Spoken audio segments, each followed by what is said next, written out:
Okay, I would like to welcome everyone to Rising Muscle video series, and our guest for this episode is the multiple classic Physique Pro Show winner, the second runner-up at Mr. Olympia 2016, Mr. Arash Rahbar. Chetori, Arash? That's a good one. Khubam. Thank you. That's how are you in Farsi, right? Yes. How are you? And I'm good. Khubam, yes. So, Arash, what have you been up to since the last time we saw you compete? So what have I been up to? Just improving, man. You know, it's a never-ending process. You know, I feel like this is, Classic Physique was announced in 2015, but I've been on this journey for long before I even knew I was. I'm always improving. After the Olympia, took a little bit of time off, had some bumps and bruises, which is normal. I've been training for so many years. I train, anyone that knows me out there knows my training intensity. I implement heavy weights, more like, Dorian style training, Ronnie style training. So gave my body a rest, and I've been back at it. I've been hibernating a little bit. I was off the grid with social media for a while, just focusing on bringing up some areas and just improving all around. I always think I can get better. Yeah. People ask me, am I working on a specific body part? Yeah, the whole body, all the time. Any specific improvements you've been working on? Oh, going into the Classic Physique Prep of 2016, it was Pittsburgh Pro and New York Pro in May, and then the Olympia. I tore my LCL, very, very light tear on my left knee, and it really bothered me. I couldn't squat heavy. I wasn't training legs heavy before the prep, so I pretty much grew my legs into those shows. So I think my legs can be considerably better.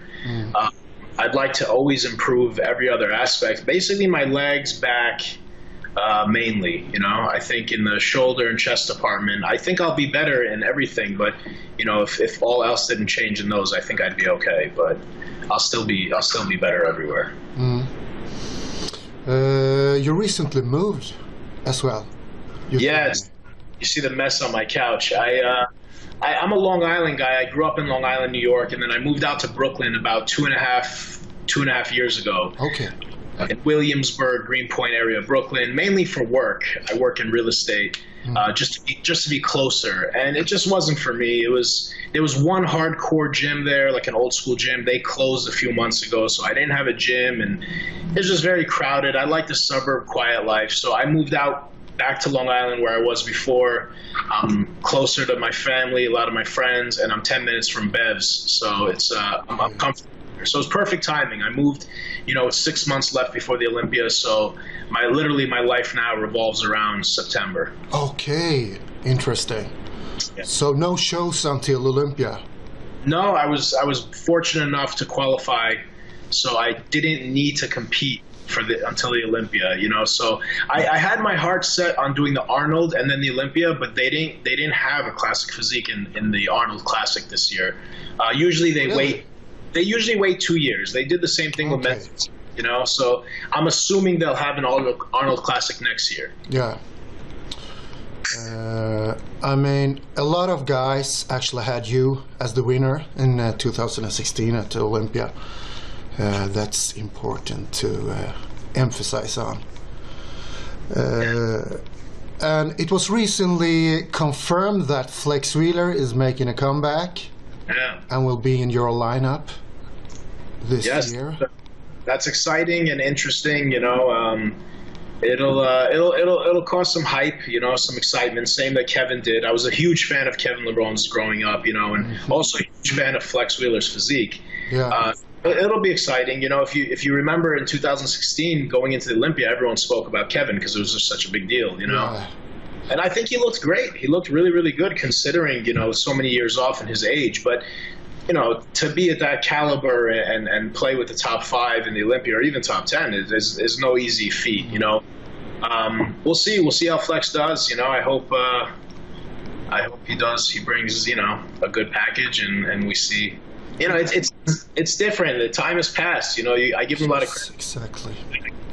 We're not going to be. We'll see. I mean, I haven't seen his physique really, so I don't know what he's working with. But it's definitely, one of the most genetically gifted bodybuilders of our time. Yeah.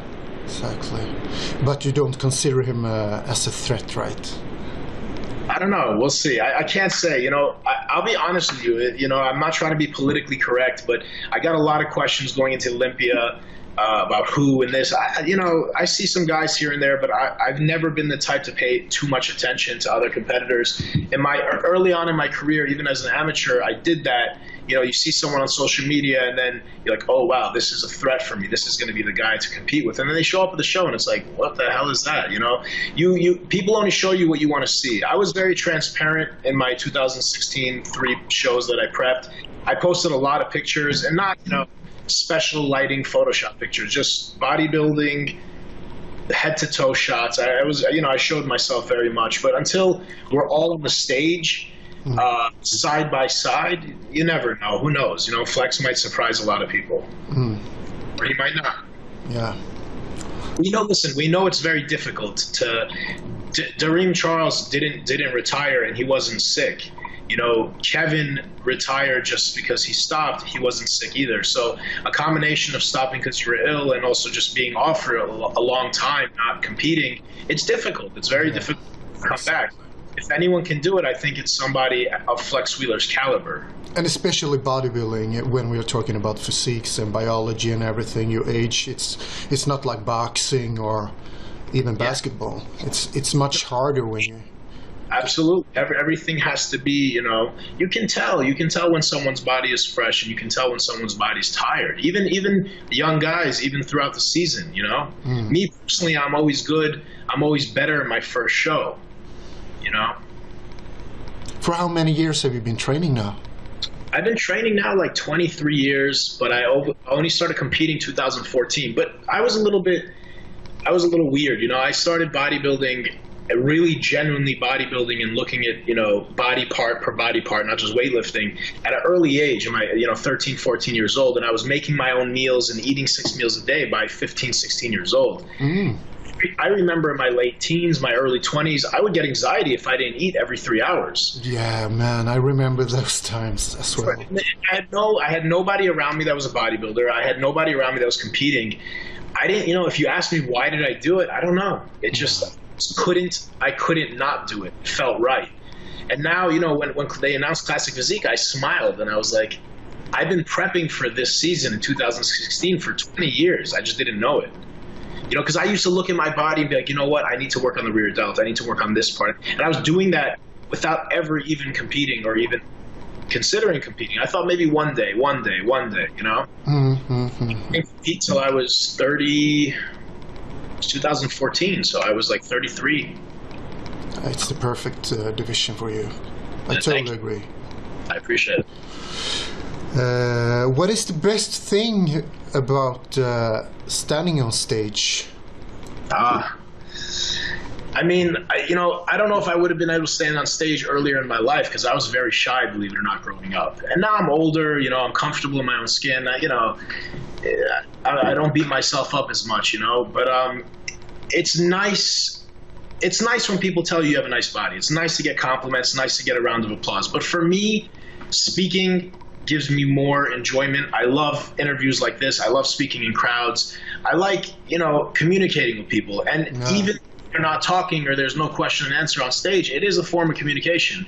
When I'm up there and people are chanting my name or applauding for me, it's a good feeling, And now, especially with the advent of social media, and I've gained a little bit of popularity. I'm not that popular, but I feel like people know me, and I feel like the people in the industry that I've met and I haven't met, people from all around the world, I feel like they like me. Not only maybe they prefer my physique, but they like me for me and what I represent and how I carry myself and what I offer. I think one of the things that we're missing in the sport is athletes that carry themselves well. That is very true. And athletes that know something about training, that know something about, they don't just look like that because they have 10 coaches and they're genetic freaks, So being up there and knowing that those people are supporting me and genuinely care is a good feeling. I'd rather have 1,000 people. I'd rather have 100 people that know me for me and like me than have 1,000 that just like me because I have nice abs. Yeah. Related to all your years in training, I was wondering if you go back in time, until the days when you started, what would you have done differently? You know, I don't have many regrets in my life, and I'm here because of all the things I've done right and all the things I've done wrong. So, you know, I've learned a lot, obviously. So if I can implement, I started lifting very, very heavy, and by heavy I mean 4 to 6 reps in my mid-20s. And that's very difficult, and it's very taxing on the body and on the joints, and you're more likely to get injured. But that's what took my body to the next level. Yeah. Naturally, 100% naturally, what took me from, oh, GQ, six-pack, good-looking, to like, wait a minute, that guy's big.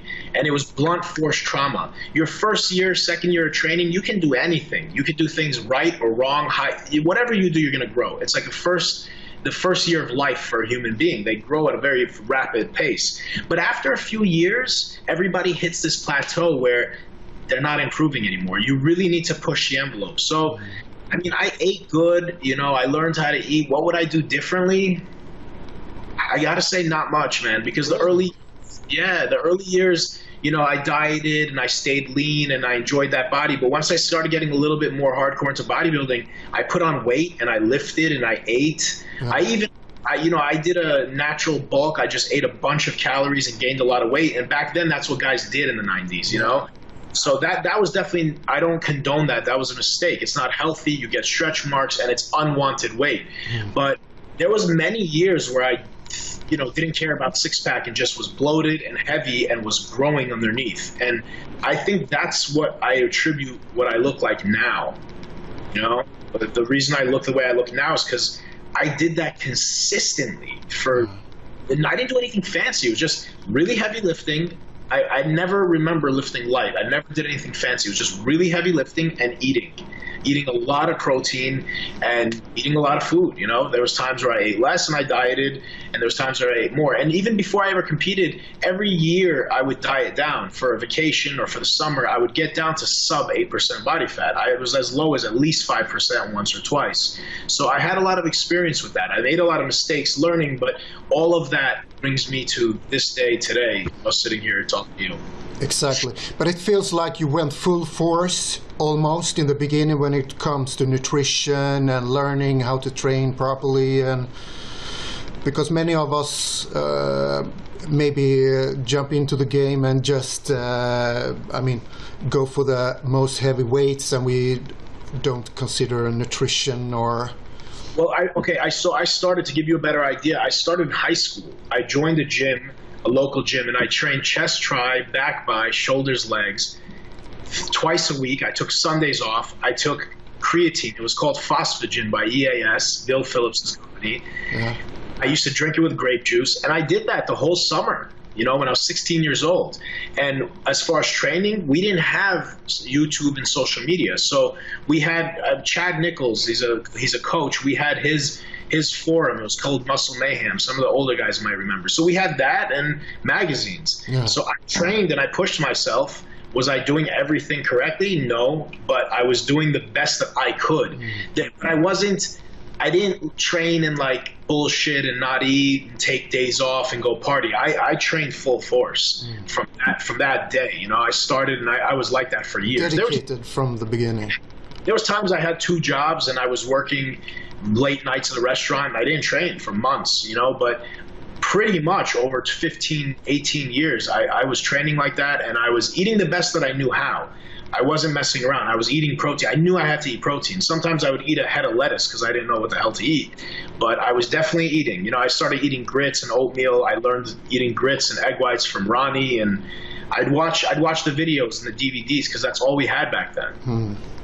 And Dorian Yates' Blood and Guts, of course. I own Dorian Yates' Blood and Guts on VHS. It's here somewhere, and I used to watch that religiously every week. You know, I emulated them. Yeah. I copied their workouts. I copied their diets. But I remember when I would do seated rows, I would copy Sean Ray from that one video that he had with no shirt on in the gym prepping. When I did shrugs, I would emulate Kevin Levrone. When I deadlifted, I'd emulate Ronnie Coleman. So I got into the mental place that they were in those videos, and I copied it and I emulated it. And interesting. Always asked me, what was the biggest thing that took me to the next level? Was it a training technique, or was it a diet or supplement? To be perfectly honest with you, it was a mental state. I just watched those videos and I was like, why can't I do that? And I did it. You copied the rhythm and everything in their training?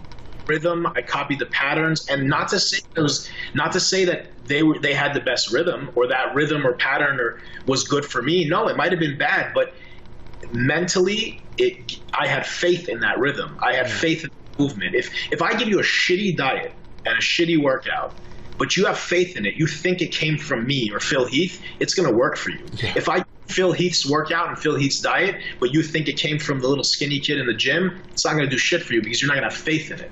Yeah, very true. You have dogs as well, Arash, right? Dogs? Dogs? Do you have dogs? I had I was always in love with pit bulls and big dogs. So I had a pit bull since she was a baby, but she passed. Okay.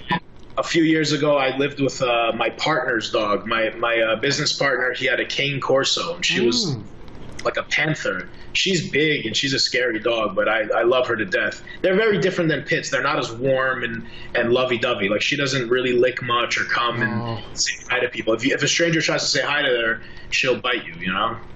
It's more of a guard type of dog, right? Italian Mastiffs. They were they guarded the Italian kings and queens and royalty back in the day. Because I've seen a lot of dogs in your Instagram, and I'm a big dog lover. I like dogs more than people. Yeah. So I was wondering about if you have any gym memories you would like to share with us. Gym memories? Yeah, like crazy stories or... I mean, I feel like when I was lifting those years of that heavy lifting, every day was crazy. I mean, every day was intense and just like blood and guts is the perfect way to explain it. Like, I would sweat from everywhere. I'd sweat from my eyes. I would bleed. It was like war. It was like battle. I used to have sore jaw from just like clenching down so hard. But for me, it was very exciting. Now we have a lot more IFBB pros, but back in the day, IFBB pro was a very big deal for me, you know? So I went to the Night of the Champions, I remember years ago, maybe over 15 years ago. It was the New York Pro when they called it the Night of the Champions. Yeah. They used to have it at Tribeca.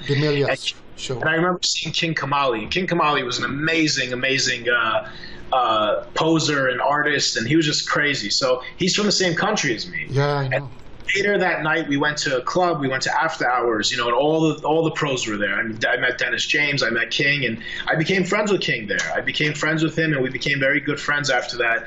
And King took me one day to Bev Francis Powerhouse Gym, and the walls were yellow back then. So if anybody remembers, Bev's the walls were yellow. This was a long time ago, and he introduced me to Steve Weinberger, and he told us. He said, this guy's one of the guys, that's going to be in the future. He's a young blood. And, Steve shook my hand. He probably doesn't even remember now and probably didn't take it seriously. But I remember thinking to myself, I never thought like, yes, I'll be the best or I'll be this or that. But I just remember thinking, like, I'll be back. I'll be here one day, you know? Talk about confirmation. That must have felt really good, man. I asked Steve one day, do you remember that? It was a long time ago. Yeah. But King, he's like, yeah, this is one of my Persian brothers. He's, I looked good. I had good genetics, but I was small. I was young, Yeah. I was still working and trying to build. King was the size of a house, Yeah. Okay, so if you would like to give any advices to young guys who are planning to become bodybuilders, what would you tell them? You ask me that, I'm going to talk for 2 hours. Really? But if you try to absolutely boil it down? Look, people complicate it more than it should be. Okay? There's no magic. There's no secrets. You learn the fundamentals of training. You can implement all the training techniques, 4 to 6 reps, 8 to 12 reps, drop sets, supersets. They're all great. They all have their own place and time. You need to change things up. You got to learn basics of nutrition and stick with it. You need to eat. And don't be so obsessed with being lean all the time. If you're lean all the time, you're not going to be growing. Everybody now, social media has messed things up for people because you see guys that are in incredible shape all the time on social media, so everyone thinks everyone's ripped all the time. Back in the day, bodybuilders were in shape shape for 3 months, and that was it. Everybody was bloated and enormous. Nowadays, you see somebody a little bit puffier, a little bigger, go, oh my God, what's wrong with him? He's so bloated. Well, you know, you're either anabolic or you're catabolic. Anabolic is in a state where your body is getting fed enough, a surplus of calories, and you're growing. Yeah. Or if you're at a deficit of calories, if you're eating less calories than you burn and you're losing weight and you're getting leaner, you're catabolic. You lose muscle like that. There's no way around that. You know, it's very, very difficult. So you got to choose. You got to give it. I see a lot of guys coming to me with a couple months or a year or two under their belt, not too much muscle density, and they want to compete. I can get you shredded to the bone, no problem. I guarantee you I'll get you ready for a show. But you're going to be small. You're going to be very, very thin looking, you know. People ask me, like, you know, in 2014, oh, you came out of nowhere. I didn't come out of nowhere. You guys just didn't know who I was. I've been doing this day in and day out for 23 years. And it took me, you know, 20 years until I stepped on stage. I'm not saying everyone should do that, but my advice is put on your hood, put on your sweater, zip it up, put your cell phone in the locker, unless you can handle holding your cell phone. I have my cell phone on me. I don't mean to be a hypocrite, but I play with my music, or I watch motivational videos, or I look at my workouts. I don't text and email. If you put your weights down and you pick your phone up, that's a problem. You know, put on a hood, stop staring at yourself, stop taking selfies, and train your ass off. Like, I'll have pictures of me in the gym if there's someone there to take pictures of me. I'm not going to disrupt my workout to take a selfie of myself or hand my phone to somebody else to take a picture of me. That's not happening. And that didn't happen with the guys that you guys want to look like, the guys of the 70s, the guys of the 80s, whether it be Dorian or it be Arani or it be Flex Wheeler. You know, everybody wants to look like those guys. But everybody is doing different shit than those guys did. They didn't do fancy work. They didn't do band work. They didn't do these, you know, if it fits your macros diets. They didn't wear all these fancy gears and hanging this shit off themselves. And I'm not saying these things are bad. Bands are great, but it's not necessary. It's not about what you do. It's about how you do it. Yeah. Priorities. Get your priorities correct. Whatever you guys know, that's great. Do it as hard as you can. That's my advice. Yeah. Okay, Arash, we are almost out of time. I would also like to thank our sponsors, ironmadlabs.com and musclegels.com. Thank you, guys. Arash, do you have any last words? You know, my last words would be to the guys that are training, the guys that are emulating pros, the guys that want to compete and become pro. Move at your own pace. Pay more attention to yourself and your physique. If you look at that guy and that guy, it's going to mess with your head. You know, look at yourself and say, what do I need to do? What do I need to do today to get where I want to be tomorrow? And act accordingly. And even if you're not doing everything perfectly, just do it at 100% and it'll unfold for you in the future. You'll figure this shit out and you'll learn a better diet. But as long as you're working hard now, you won't make any mistakes. So just give it 100% if you love it. If you don't have a passion for it and you're doing it for social media or to become famous on magazines, just give it up, go back to school, work at a restaurant, do something else, because this sport is not for you. Yeah. Okay, Arash, I thank you. I want to thank you so much for participating. Pleasure. And best of luck in September. And hopefully we can do a follow-up sometime. Absolutely. I look forward to it. I'm glad we got an opportunity to do this. And thank you very much. Thank you, man. Okay, thank you all the viewers. And please subscribe to our YouTube channel. Okay, take care. Bye, guys.